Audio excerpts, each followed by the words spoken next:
मित्रों, अब हम लोग देखें कि महाराज दशरथ के मंत्री कौन कौन थे और अपने मंत्रियों के सहयोग से महाराज दशरथ किस शैली में अपना राज्य काज करते थे। महामना महाराज दशरथ के मंत्री जनोचित गुणों से संपन्न 8 मंत्री थे, जो मंत्र के तत्व को जानने वाले और बाहरी चेष्टा देखकर ही मन के भाव को समझ लेने वाले थे। वे सदा ही राजा के प्रिय एवं हित में लगे रहते थे। वे सभी शुद्ध आचार विचार से युक्त थे और राजकीय कार्यों में निरंतर संलग्न रहते थे।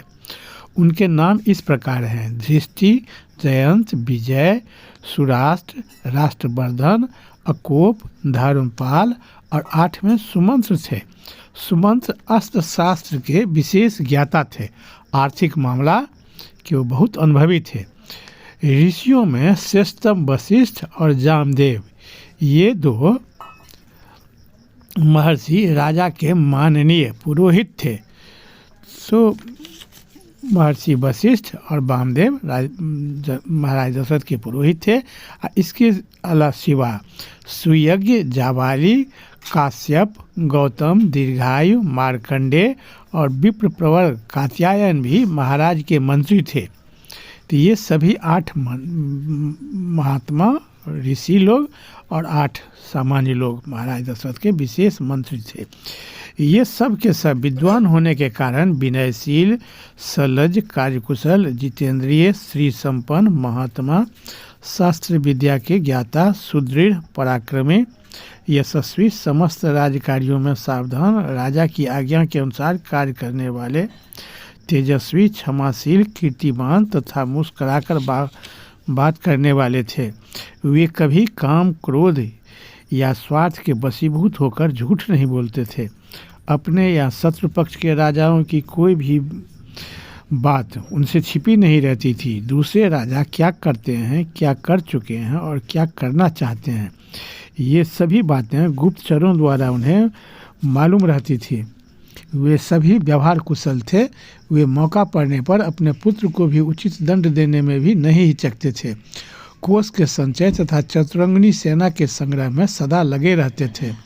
अपने राज्य के भीतर रहने वाले सत्पुरुषों की सदा रक्षा करते थे। ब्राह्मणों और क्षत्रियों को कष्ट न पहुंचाकर न्यायोचित धन से राजा का खजाना भरते थे।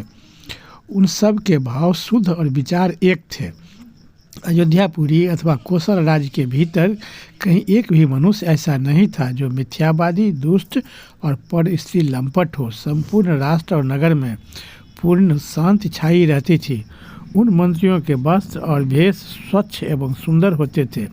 वे उत्तम व्रत का पालन करने वाले तथा राजा के हितैषी थे। अपने गुणों के कारण वे सभी मंत्री गुरुतुल्य समादरणीय राजा के अनुग्रह पात्र थे। अपने पराक्रम के कारण उनकी सर्वत्र ख्याति थी। विदेशों में भी सब लोग उन्हें जानते थे। वे सभी बातों में बुद्धि द्वारा भली भांति विचार करके किसी निश्चय पर पहुँचते थे। उनमें राजकीय मंत्रणा को गुप्त रखने की पूर्ण शक्ति थी। वे सूक्ष्म विषय का विचार करने में कुशल थे। नीति शास्त्र में उनकी विशेष जानकारी थी तथा वे सदा ही प्रिय लगने वाले बात बोलते थे। ऐसे गुणवान मंत्रियों के साथ रहकर निष्पाप राजा दशरथ उस भूमंडल का शासन करते थे। प्रजा का धर्म पूर्वक पालन करते थे तथा प्रजा पालन करते हुए अधर्म से दूर ही रहते थे। उनकी 3 लोकों में प्रसिद्धि थी। देवराज इंद्र उनको बहुत घनिष्ठ मित्र थे। उन्होंने 3 बार देवासुर संग्राम में भाग लेकर के इंद्र को विजय दिलाए थे, इसलिए देवराज उनके बहुत घनिष्ठ मित्र थे। उनकी 3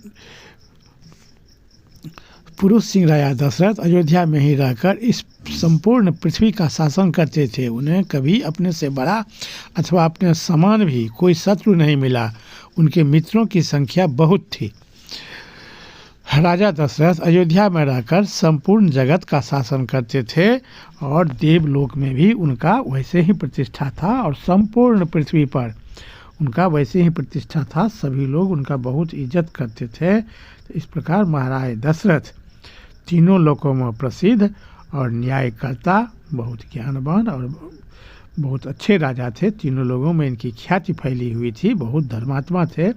धर्म के मार्ग से कभी हटते नहीं थे, इसलिए एक से एक ऋषि मुनि को अपने मंत्रिमंडल में रखे हुए थे।